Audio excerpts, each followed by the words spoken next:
परिचय। क्या तुमने कभी काल्पनिक संख्याओं के साथ गणनाएं की हैं? काल्पनिक संख्याएं क्या होती हैं? आज अध्यापिका जी ने हमें काल्पनिक संख्याओं के बारे में पढ़ाया। हम सम्मिश्र संख्याओं की सहायता से काल्पनिक संख्याओं को समझ सकते हैं। और सम्मिश्र संख्याएं क्या होती हैं? एक सम्मिश्र संख्या वह संख्या होती है जिसमें एक वास्तविक भाग और एक काल्पनिक भाग होता है। क्या तुम सम्मिश्र संख्याओं के बारे में जानना चाहती हो? हाँ, कृपया मुझे बताओ। ठीक है, आओ मैं तुम्हें विस्तार से बताऊं।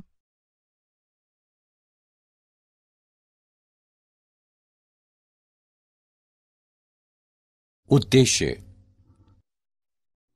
इस पाठ के अंत में आप निम्न करने में सक्षम हो जाएंगे: सम्मिश्र संख्याओं को परिभाषित करना, सम्मिश्र संख्याओं की बीजगणित की व्याख्या करना, आयोटा की घात की व्याख्या करना, ऋणात्मक वास्तविक संख्याओं के वर्गमूल की व्याख्या करना, सम्मिश्र संख्याओं की सर्वसमीकाओं को जानना, सम्मिश्र संख्या के संयुग्मी और मापांक को लिखना, सम्मिश्र संख्या के ध्रुवीय निरूपण को समझना।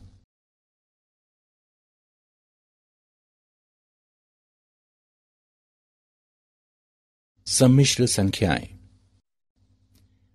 कोई सम्मिश्र संख्या निम्न का एक संयोजन होती है: एक वास्तविक संख्या और एक काल्पनिक संख्या। वास्तविक संख्याएं ही होती हैं, जैसे 1 12.38 घटा 0.54 3/4 2 का वर्गमूल। काल्पनिक संख्याएं विशिष्ट होती हैं क्योंकि जब उन्हें वर्ग किया जाता है तो उनसे एक ऋणात्मक परिणाम प्राप्त होता है। एकांक काल्पनिक संख्या 1 है, अर्थात आयोटा जो ऋण 1 का वर्गमूल होती है। a जमा b आयोटा एक सम्मिश्र संख्या है, वास्तविक संख्या और काल्पनिक संख्या का संयोजन। उदाहरण: 1 जमा आयोटा 39 जमा 3 आयोटा, ऋण 2 जमा पाई आयोटा 2 का वर्गमूल जमा आयोटा बटे 2।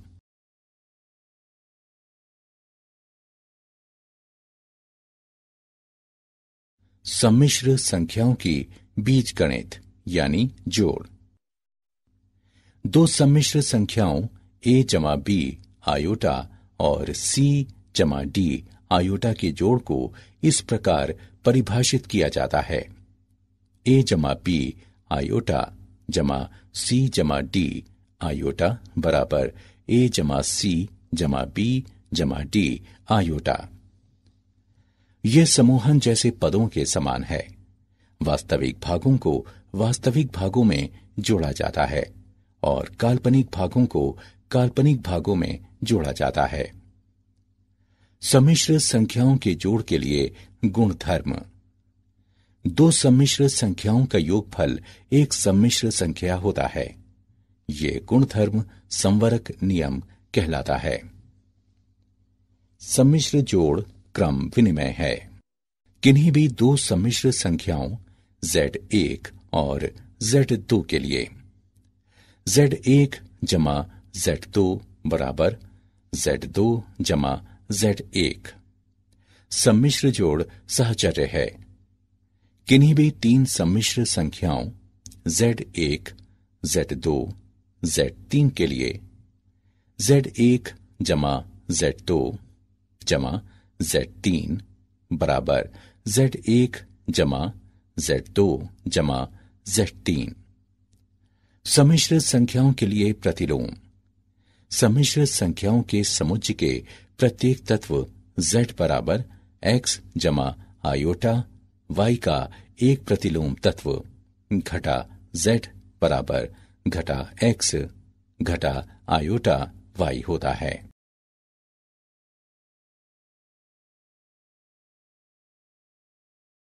सम्मिश्र संख्याओं की बीजगणित यानी अंतर। दो सम्मिश्र संख्याओं Z1 और Z2 का अंतर है Z1 घटा Z2 बराबर Z1 जमा Z2।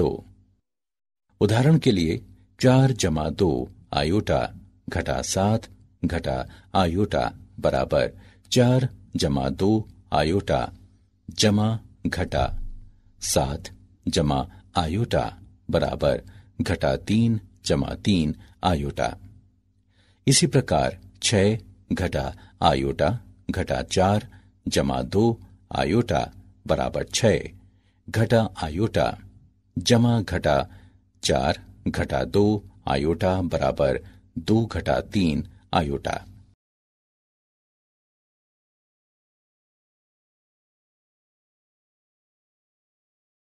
सम्मिश्र संख्याओं की बीजगणित गुणन।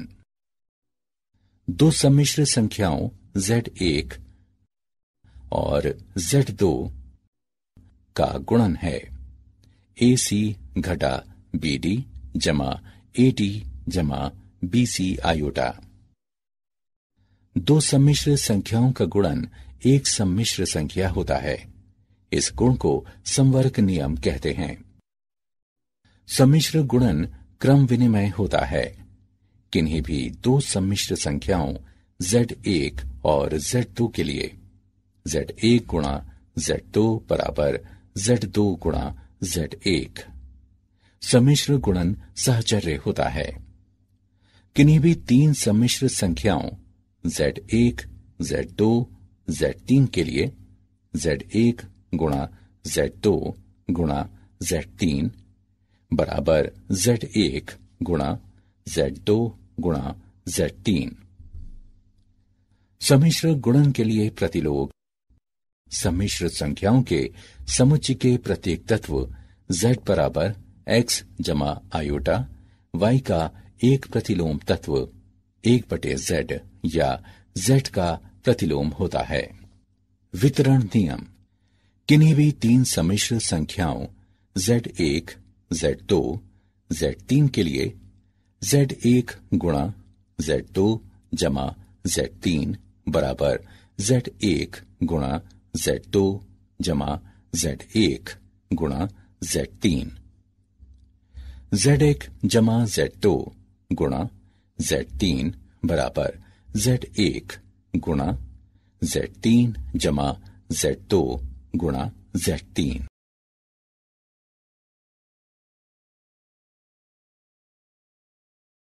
सम्मिश्र संख्याओं की बीजगणित दो सम्मिश्र संख्याओं Z1 और Z2 के भाग को Z1/Z2 के रूप में परिभाषित किया जाता है, जहां Z2 शून्य के बराबर नहीं है।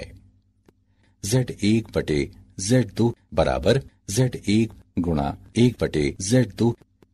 मान लें कि हम सम्मिश्र संख्या 4 जमा 7 आयोटा बटे 1 घटा 3 आयोटा को भाग करना चाहते हैं, तो 4 जमा 7 आयोटा बटे 1 घटा 3 आयोटा। हम इस भिन्न का मान नहीं बदलेंगे यदि हम अंश और हर दोनों को एक ही मान से गुणा करें। हम हर के संयुग्मी से गुणा करते हैं जो 1 जमा 3 आयोटा है और फिर उसे सरल करते हैं। 4 जमा 7 आयोटा गुणा 1 जमा 3 आयोटा बटे 1 घटा 3 आयोटा गुणा 1 जमा 3 आयोटा बराबर 4 जमा 12 आयोटा जमा 7 आयोटा जमा 21 आयोटा वर्ग बटे 1 जमा 3 आयोटा घटा 3 आयोटा घटा 9 आयोटा वर्ग। इसे हल करने पर हम प्राप्त करते हैं घटा 1.7 जमा 1.9 आयोटा।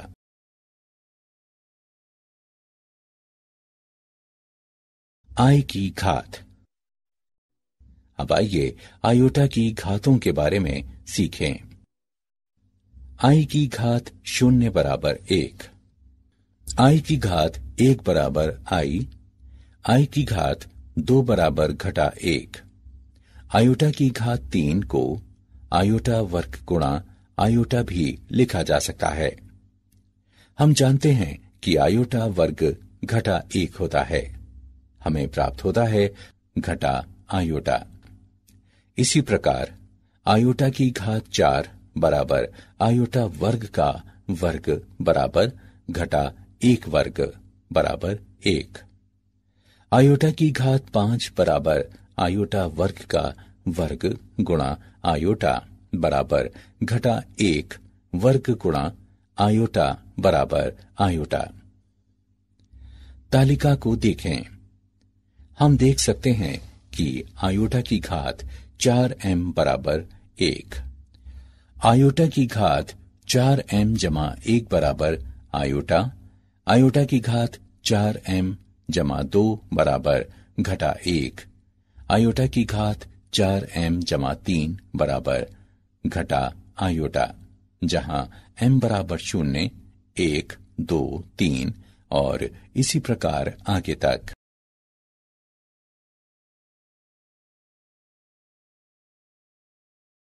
एक ऋणात्मक वास्तविक संख्या के वर्गमूल। घटा 1 के वर्गमूल है आयोटा घटा आयोटा। इस प्रतीक का अर्थ आयोटा है। एक समीकरण x वर्ग जमा 1 बराबर 0 लें। हम देख सकते हैं कि इसके हल आयोटा और घटा आयोटा हैं। सामान्यतः एक धन वास्तविक संख्या a के लिए घटा a का वर्गमूल बराबर a का वर्गमूल गुणा घटा 1 का वर्गमूल बराबर a का वर्गमूल गुणा आयोटा।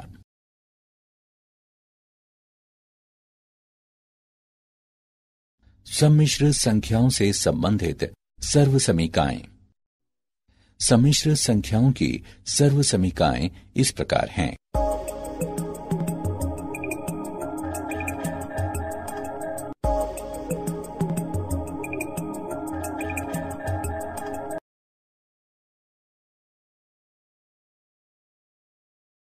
एक सम्मिश्र संख्या का मापांक और संयुग्मी। कोई सम्मिश्र संख्या z बराबर x जमा y आयोटा के रूप की एक संख्या होती है। इसका संयुग्मी z बार जिस रूप की एक संख्या होती है वो है z बार बराबर x घटा y आयोटा। एक सम्मिश्र संख्या का मापांक। एक सम्मिश्र संख्या इसके सम्मिश्र संयुग्मी से गुणनफल एक वास्तविक धन संख्या होता है, अर्थात z गुणा z बार बराबर x जमा आयोटा, y गुणा x घटा आयोटा y बराबर x वर्ग जमा y वर्ग, और इसे प्रायः लिखा जाता है z गुणा z बार बराबर z के मापांक का वर्ग बराबर x वर्ग जमा y वर्ग, जहां z का मापांक x वर्ग जमा y वर्ग का वर्गमूल है। सम्मिश्र संख्याओं z1 और z2 के लिए z1 और z2 के गुणनफल का मापांक बराबर z1 का मापांक गुणा z2 का मापांक। z1 बटे z2 का मापांक बराबर z1 का मापांक बटे का मापांक z2। दिया है कि z2 का मापांक 0 के बराबर नहीं है। z1 और z2 के गुणनफल का सम्मिश्र संयुग्मी बराबर z1 का सम्मिश्र संयुग्मी गुणा z2 का सम्मिश्र संयुग्मी।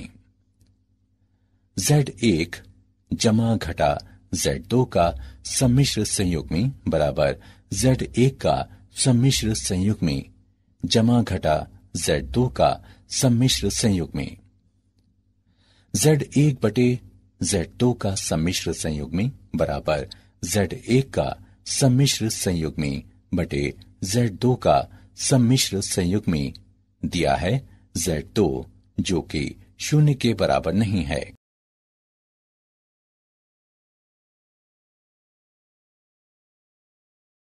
एक सम्मिश्र संख्या का ध्रुवीय निरूपण।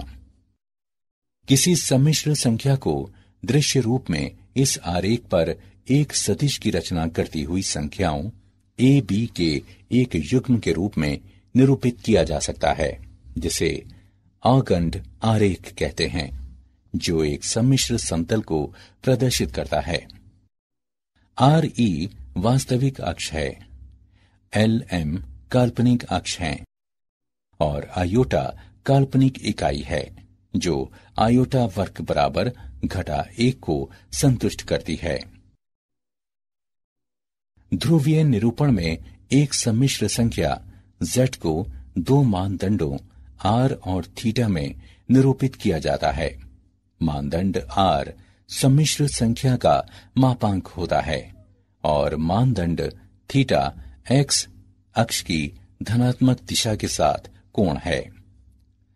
एक सम्मिश्र संख्या का ध्रुवीय रूप है z बराबर r गुणा cos थीटा जमा आयोटा साइन थीटा।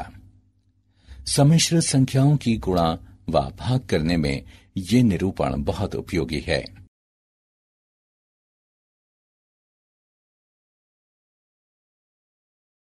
क्या आप जानते हैं, सम्मिश्र संख्याओं का उपयोग कई वैज्ञानिक क्षेत्रों में किया जाता है, जिनमें इंजीनियरिंग, विद्युत चुंबकत्व, क्वांटम, व्यावहारिक गणित और कियास सिद्धांत शामिल हैं।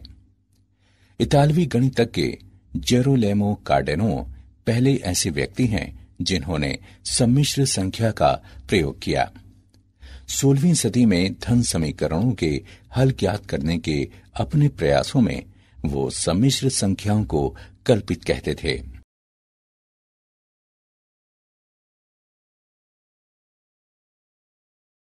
सारांश। आइए हमने जो कुछ सीखा है उसे संक्षेप में दोहराएं। संख्या का रूप a जमा आई बी, जिसमें a और b वास्तविक संख्याएं हों, एक सम्मिश्र संख्या कहलाती है। a सम्मिश्र संख्या का वास्तविक भाग और b काल्पनिक भाग कहलाता है। मान लें z1 बराबर a जमा आई बी और z2 बराबर c जमा आई बी, तब समीकरण निम्न होगा। किसी पूर्णांक k के लिए i की घात 4m बराबर 1 i की घात 4m जमा 1 बराबर i की घात 4m जमा 2 बराबर घटा 1, i की घात 4m जमा 3 बराबर घटा i। सम्मिश्र संख्या z बराबर a जमा आई बी के संयुग्मी को z से निरूपित करते हैं, जो इस प्रकार है। z बराबर a जमा आई बी। सम्मिश्र संख्या z बराबर x जमा आई वाई का ध्रुवीय रूप r गुणा cos थीटा जमा l sin थीटा, जहां r बराबर है x वर्ग जमा y वर्ग के वर्गमूल के।